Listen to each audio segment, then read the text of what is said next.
União, organização, tecnologia, vanguarda, evolução. Núcleo de Telesaúde do Hospital Universitário. Universidade Federal do Maranhão.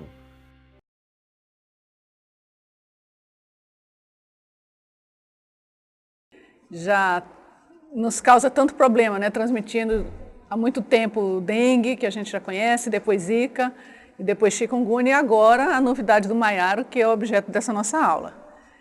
Aí está a cara dele. Lembrar sempre que o Aedes aegypti é esse que tem pintas brancas, então é facilmente reconhecido. Se a gente um dia for picado por um inseto e conseguir colocar na mão e ver as pintinhas brancas, a gente já consegue saber que é o Aedes aegypti. Então a gente sabe que a gente pode estar diante de uma possibilidade de risco de alguma transmissão de uma virose dessa. Arboviroses são viroses transmitidas por artrópodes, que são esses animais de patas articuladas, tá? Então, só para mostrar aqui que existem alguns artigos sendo publicados sobre o vírus Maiaro, falando da possibilidade de um novo surto ou de uma nova virose como surto transmitida por artrópodes no Brasil.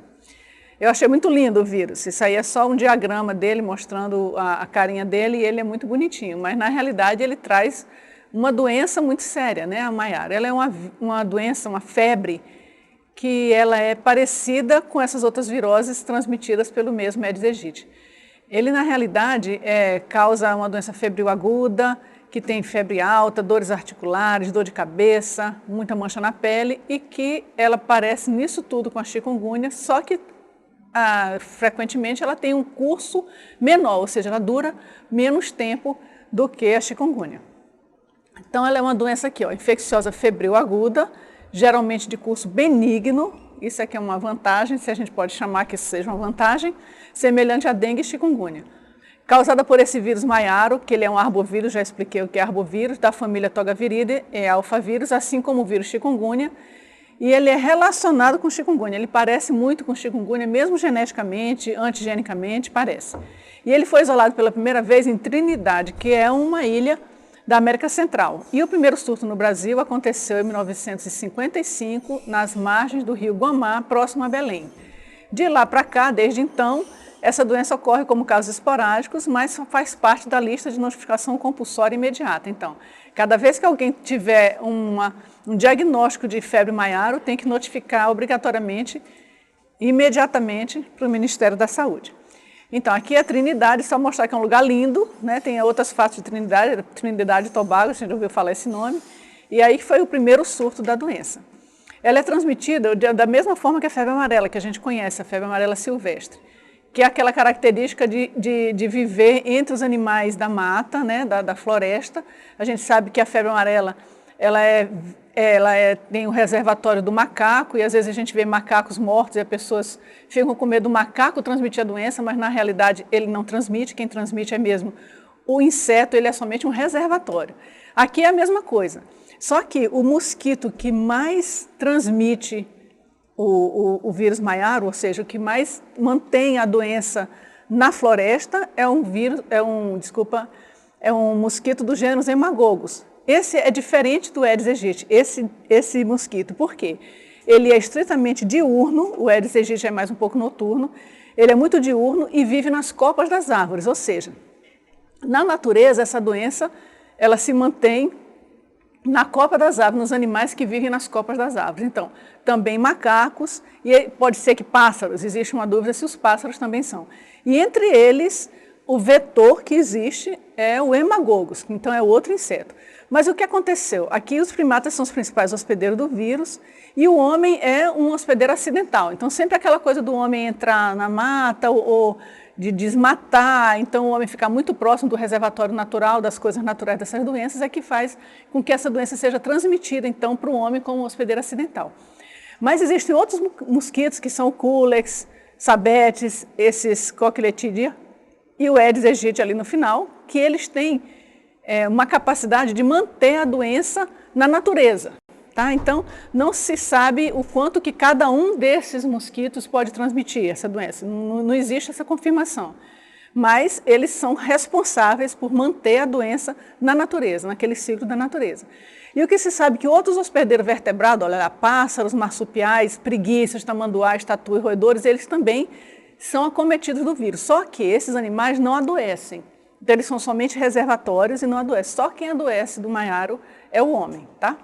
Então, aqui vou mostrar para vocês, aqui naquele primeiro ciclo, é o enzoótico, que são hemagogos, tá vendo? Então, ali, ó, só na copa da árvore, entre animais, o mosquito é que transmite e vai ali para roedores, para pássaros e para os macacos.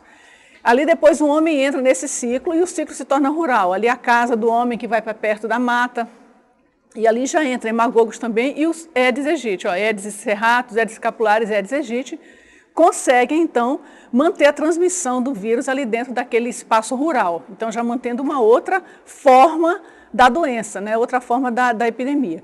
E existe uma dúvida se é capaz dessa epidemia rural se transformar numa epidemia urbana, exatamente pela capacidade do Aedes aegypti e do Aedes albopictus de transmitir essa doença para o homem. E depois essa doença virar uma doença urbana de um ciclo homem, Aedes aegypti, homem, de novo. Então esse que é o risco e a possibilidade de a gente estar agora diante de uma nova possibilidade de epidemia no mundo a partir dessa novidade, né? Esse aqui é o mosquito hemagogos, ele é diferente do Aedes aegypti. Vocês podem ver que ele não tem aquelas manchinhas brancas nas patas e ele tem um modo de sentar assim para picar com mais baixo, o corpo dele fica muito junto à pele do homem. Então, esse é um pouco diferente do Aedes aegypti. Então, aqui como circula a transmissão do vírus na área urbana, na zona urbana. Está lá em cima, número 1, aquela preguiça na árvore. Depois tem o inseto, que vai transmitir talvez para o homem, talvez para o animal, para o cavalo e talvez para os pássaros. Então, ele fica circulando nessa região aí. Só para mostrar para vocês um Culex, não estou dizendo que o Culex seja capaz de transmitir, não. Mas só para mostrar como é capaz de um inseto desse se encher de sangue.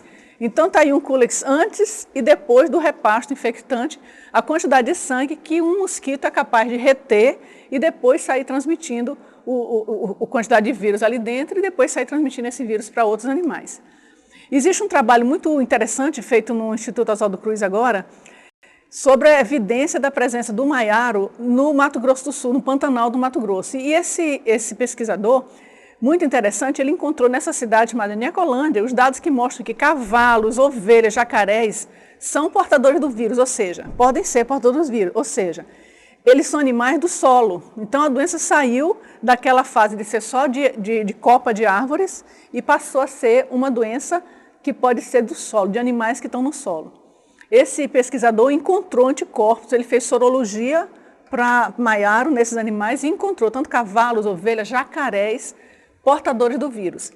E ele mostra então que é interessante porque indica que existe então a circulação do vírus numa camada mais baixa da floresta, não mais só nas copas das árvores, mas agora já mais baixo na floresta. E esses animais, cavalo, por exemplo, especialmente, é muito próximo do homem, então é muito capaz realmente do cavalo, que é um reservatório, ser picado por um inseto que vai se tornar infectante e transmitir para o homem, tá? Então, essa figura mostra um cavalo à noite. Lembra que eu falei com o hemagogos, ele tem um hábito bastante diurno, mas outros insetos, eles têm um hábito noturno. Então, está aí um cavalo à noite com os insetos ao redor da cabeça que podem estar transmitindo também esse vírus para o cavalo. Então, a mudança da doença. E aqui também em jacarés, que é uma coisa surpreendente. Como é que um jacaré vai ser picado por um inseto e conseguir ser reservatório desse vírus, mas isso está acontecendo. Agora, doença, enquanto doença febril, ela só se manifesta assim no homem, tá? Animais como cavalos, ovelhas, jacarés também podem se infectar com vírus, mas sem desenvolver a febre. E ali nesse trabalho da Fiocruz mostrou que essa pecuária tradicional do Pantanal, que esse cavalo, boi, eles são capazes de conviver ali muito bem naquelas áreas de pasto, sem degradar a floresta, então esses animais podem se tornar reservatórios muito especiais e fazer com que a doença se manifeste por ali e fique lá. O que é dito é que o maiaro deve ser de ocorrência maior do que a gente imagina, porque algumas pessoas se contaminam ali na zona rural e tem uma febre que dura uma semana e não dá muito valor para aquela febre e fica bom e pronto, e nada é notificado, nada é identificado. Então pode acontecer que essa doença ela fique uma ocorrência maior do que a gente pode imaginar. Então não está ainda caracterizado em surtos, mas isso pode acontecer, já existir. Agora existe uma coisa interessante que é a competência vetorial, ou seja, o Aedes aegypti, que é esse nosso conhecido aí, que tem essas pintinhas brancas pelo corpo todo, especialmente pelas patas, ele é competente, comprovadamente competente para transmitir esse vírus. Assim como ele é competente para transmitir os vírus que são próximos do maiaro, né? Que tem até antigenicamente semelhança. Então, eles têm uma possibilidade comprovada de transmitir o vírus maiaro. Então, isso transforma essa doença numa doença potencialmente um risco potencial de transmitir na zona urbana, ou seja, pode ter um ciclo que vai ser homem, Aedes aegypti, homem. Então, essa doença pode ficar circulando agora dentro da cidade e causar uma nova epidemia. Isso é que a gente está agora nesse risco. Não existe uma transmissão de pessoa para outra. O sangue do inseto é infectante para os mosquitos durante a viremia da pessoa doente, do homem doente ou do animal que é somente portador. Durante 5 dias ele tem a viremia. Nesse período, se o inseto picar essa pessoa, ele então adquire o vírus e depois a fêmea vai fazer os repartos infectantes. Depois do período de incubação no inseto, que a gente chama de extrínseca, porque é no inseto de 12 dias, esses mosquitos eles podem causar o vírus, transmitir o vírus por toda a vida dele. Então, enquanto eles durarem, e a gente sabe que o Aedes aegypti é tão competente que com os ovos dos Aedes aegypti eles podem já botar os ovos com o vírus. Então, quando eles nascem, já nascem infectados, né? Assim como na febre amarela, então, a doença pelo vírus maiaro é considerada uma zoonose silvestre, ou seja, é impossível eliminar. A febre amarela é impossível eliminar porque ela tem a ocorrência dela na floresta, né? E mesmo que o homem não entre, aquilo vai ficar perpetuado ali na floresta. Da mesma forma é o vírus maiaro. E o homem é considerado um hospedeiro acidental, mas a gente está diante de uma possibilidade dessa doença se transformar numa epidemia urbana, por conta da capacidade do Aedes aegypti de transmitir esse vírus que já desceu da copa das árvores e já se aproximou muito das cidades. Os sintomas da doença, então. Ela é semelhante à chikungunya e a outras arboviroses, que a gente sabe que no começo todas são muito parecidas, é praticamente impossível a gente distinguir uma doença da outra bem na fase inicial. É uma síndrome febril aguda, inespecífica, que vem acompanhada de cefaleia, mialgia e algumas manchas pelo corpo. A artralgia é que é um marcador importante dessa doença, assim como na chikungunya. Aquela artralgia que pode ser acompanhada de edema articular é o principal sintoma da forma severa, e pode ser incapacitante ou limitante, assim como na chikungunya. A diferença é que, geralmente, o maiaro tem uma duração menor que a chikungunya, que a gente sabe que a chikungunya pode durar anos, ou às vezes o resto da vida, em algumas pessoas pode ficar durante a vida inteira com artralgia ou artrite incapacitante. Aqui existe relato que pode persistir por meses, mas geralmente é uma doença mais curta, de mais ou menos uma semana. E casos graves, assim como todas as arboviroses, podem apresentar encefalite. Agora, geralmente é autolimitada. Por isso é que é possível que existam casos por aí de pessoas que não vão ao médico, porque o médico é longe, o pessoal que está na zona urbana, ou na zona rural, desculpa, e que o médico é mais longe, seja aquela febrinha, passa uma semaninha, já está bom e segue a vida. Então, pode ser que exista coisa mais do que a gente está imaginando. Só para lembrar, então, recordando de novo, a febre maiaro não é contagiosa de uma pessoa para outra, não há transmissão assim e nem de um animal diretamente para a pessoa. Então, não precisa ter medo de animal nenhum na transmissão, pensando na transmissão de maiaro. É transmitida somente pela picada do mosquito infectado, ok? O diagnóstico, então, é clínico, epidemiológico e laboratorial. Difícil isso aí, né? Porque clínico mesmo, a gente não tem como bater o martelo para nenhuma das arboviroses. Inclusive, o que a gente faz quando a gente está diante de um paciente suspeito de uma arbovirose qualquer? A gente vai tratar aquele paciente como sendo dengue. Porque dengue é a virose que pode matar agudamente. Essas outras maltratam, né, mas não matam agudamente. Quem mata agudamente é dengue. Então, a gente trata todos esses pacientes como sendo dengue e pede as sorologias para saber depois, alguns dias depois, que virose foi aquela. Tá certo? A suspeita se dá a partir da avaliação clínica do paciente, com base nos sintomas de febre, de artralgia, como eu já falei, e do histórico de exposição a situações de risco nos 15 dias que antecederam o início dos sintomas.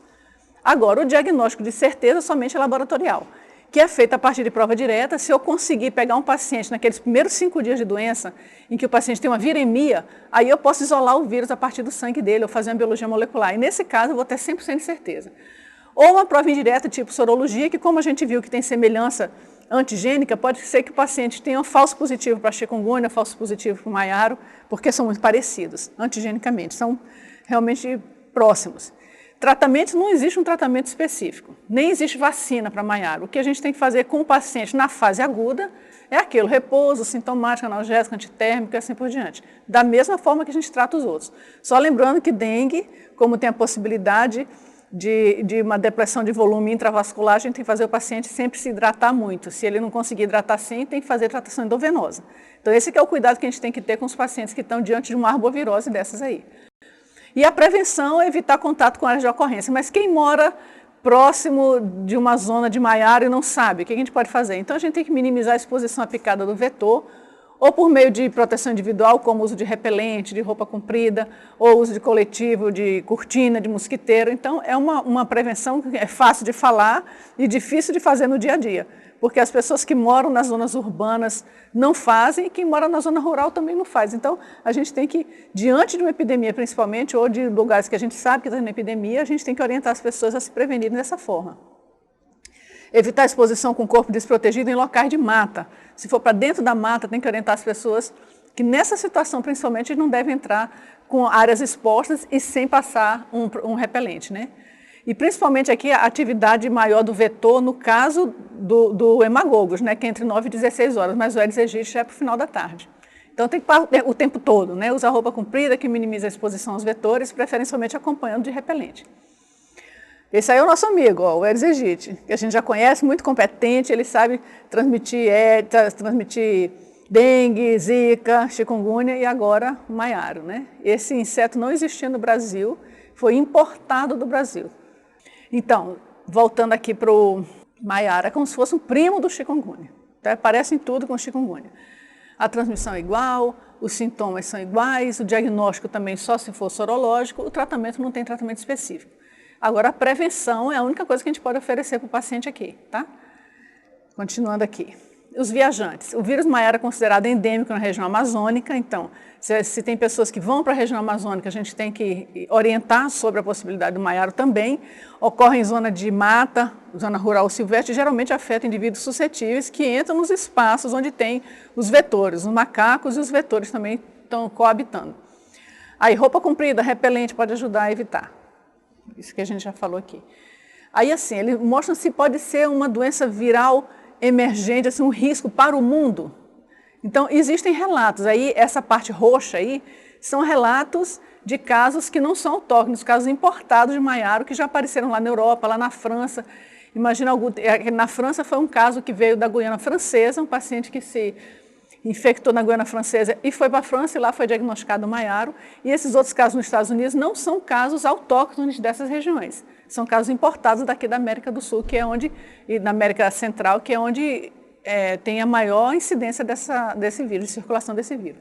E o que é caso? Então, caso é um indivíduo com febre, artralgia, edema articular, com cefaleia ou mialgia, que teve exposição dos últimos 15 dias ou mora em uma zona silvestre ou rural ou de mata no território nacional e que tenha a suspeita de ter outros casos no local. Aí, nessa situação, como é que a gente faz o diagnóstico laboratorial? Se a gente conseguir que o paciente seja visto nos primeiros 5 dias do início dos sintomas, que é o período da viremia, a gente colhe a amostra de sangue e do soro para o isolamento viral. Agora, é muito difícil em zona muito longínqua, em zona rural, porque a gente tem que armazenar em ultra baixa temperatura, principalmente em nitrogênio líquido, pode ser que não tenha disponível ali naquele local.